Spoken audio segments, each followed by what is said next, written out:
Chancellor, and I'd like to take a moment to tell you about my latest toy, which is my Traveler guitar. Before getting this guy, I did a lot of research on the internet, watched a lot of YouTube videos, so I figured, hey, if everybody else has done a lot of YouTube videos, which have been very helpful for me, it's probably my turn. So here's where we go. For starters, I got the Mahogany version, which just came out recently. Very, very beautiful. As you can see up close, try to get a little in there. Love this guitar. I've had it for about a week now, and I've really been enjoying it.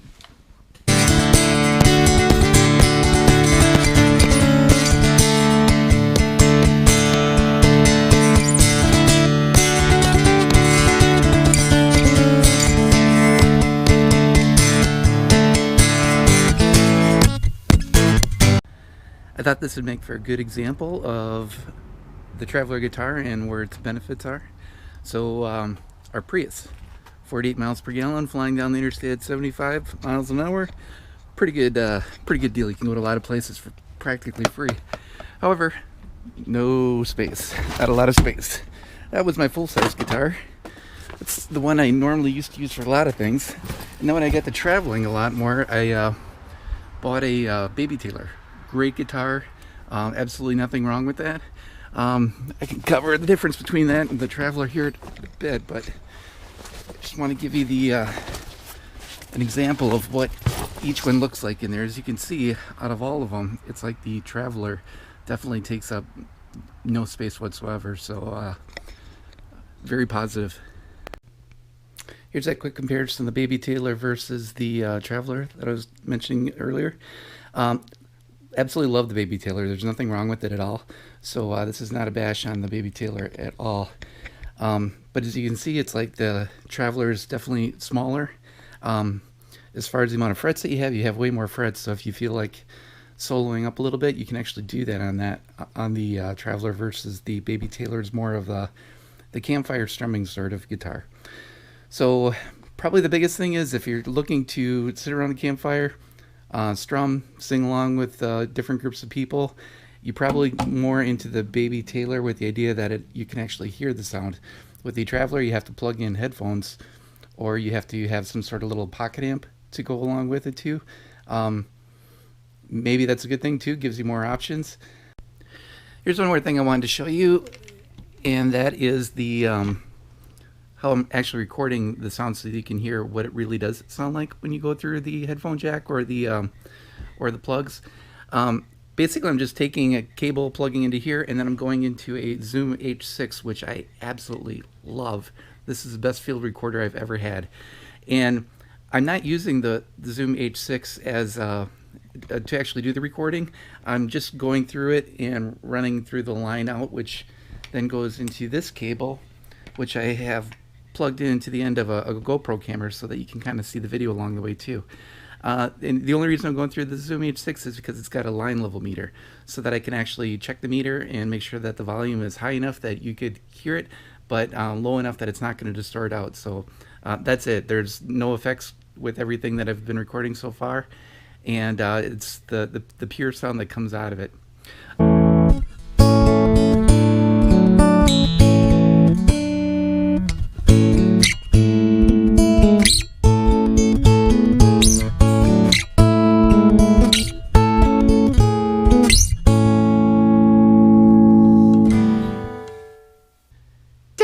Keep playing the same chords over and over again. It's so annoying.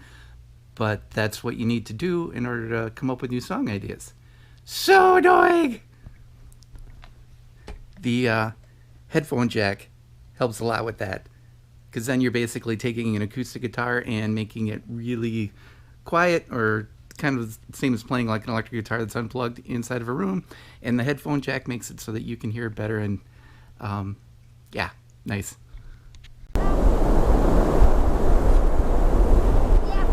Okay.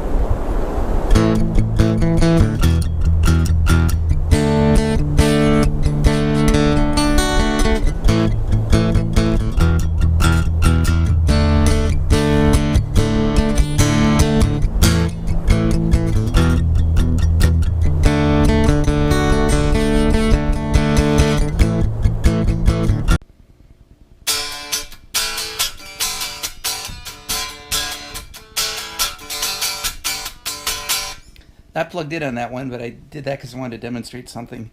It's right here. See how my arm kind of like rubs up against it a little bit?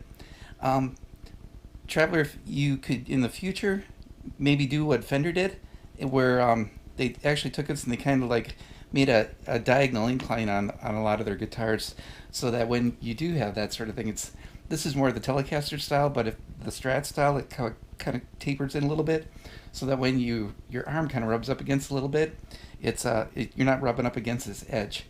And if that means getting rid of the black trim that's here, I'm totally cool with that. But comfort was really important as far as like playing goes. So just a thought. I changed the strings on it because the ones that came with it were a little too bright for me. I kind of like something a little bit warmer. But a negative that I found is on this end. So when I was changing the strings, you can see that this is just a tube in here with a bunch of, we're going to call them plastic washers that are on there. And they're just meant to be able to have it so that they can nicely wrap the strings around. But the problem is when you take the strings off, there's nothing keeping that bar in place. So when I first took it off, I set it down, and this whole thing just rolled out, crashed, and all the washers went all over the floor. Yeah, Traveler, if you could make a change in the future, all you need is like some simple little plastic piece that just kind of goes across here that's kind of screwed in or something like that, just to kind of keep this in place so that it doesn't accidentally fall out again. And who knows, if I was in a different place where the washers rolled out someplace, who knows where they would have went. Modification time. Do you see what I did? Black silicone caulk. I know this tube's like overkill for this, but it was actually cheaper for me to buy this big one than to buy a little one. But if you look here, I took black silicone and just squirted it in the edges right there. Looks perfect, doesn't it? Matches great, and I never have to worry about this little guy rolling off again. So yeah, all it takes is a little black silicone, looks great, and it does the trick. So I'm getting closer to some final thoughts on this, but one of the things that I did want to slip in there is what does it sound like with effects? Everything we've done so far has been pure, but what does it sound like if you put an effects processor behind it?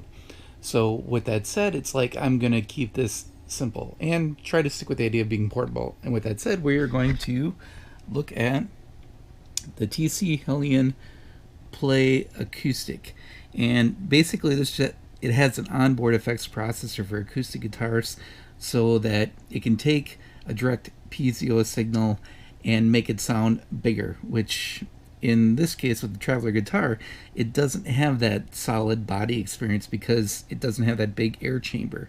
So for us to be able to take the piezo that's on the Traveler and to pump it through the Play Acoustic, use the effects that are on here, it helps generate that big body sound. So let's see what it sounds like.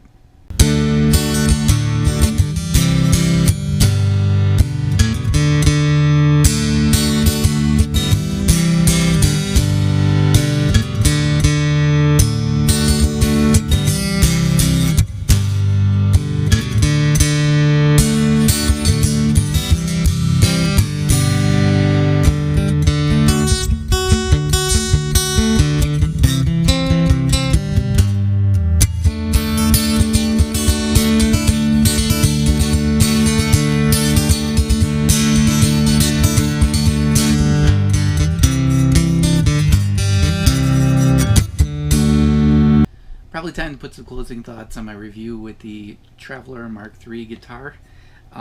Overall, I can say that I love the guitar. I will definitely get my use out of it. It's going to be a valued guitar within my arsenal.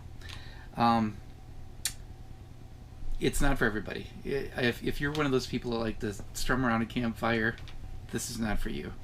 If you travel a lot, if you are going places where you really just don't have the space, this is definitely for you. And it's with the idea that it's like I don't know how you can get it any smaller and have yet the same experience. You might want to bring a pocket amp with you, or like when I did the effects processor with the TC Hellion Play, you could effectively even bring that with, put it in the bag, and it's still smaller than if you were to bring a full scale acoustic, or even for that matter the baby Taylor. Um, but what it does is it forces you to be a headset sort of person, which is not a bad thing. It's if you're the type of person that works through songs, it's good. It's good. It'll give you that full body sound with the TC Hellion plugged into it, but yet you can still be portable.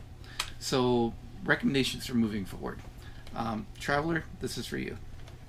I'm going to repeat myself, but if you could take this and taper it back, put that slope in it so that when you do hit it, you're not rubbing up against this edge. All it takes is just a minor angle here, and it'd be so much more pleasant. Let's call that an addition to the Mark IV. Also, silicone. Put a little bit of silicone on these sides.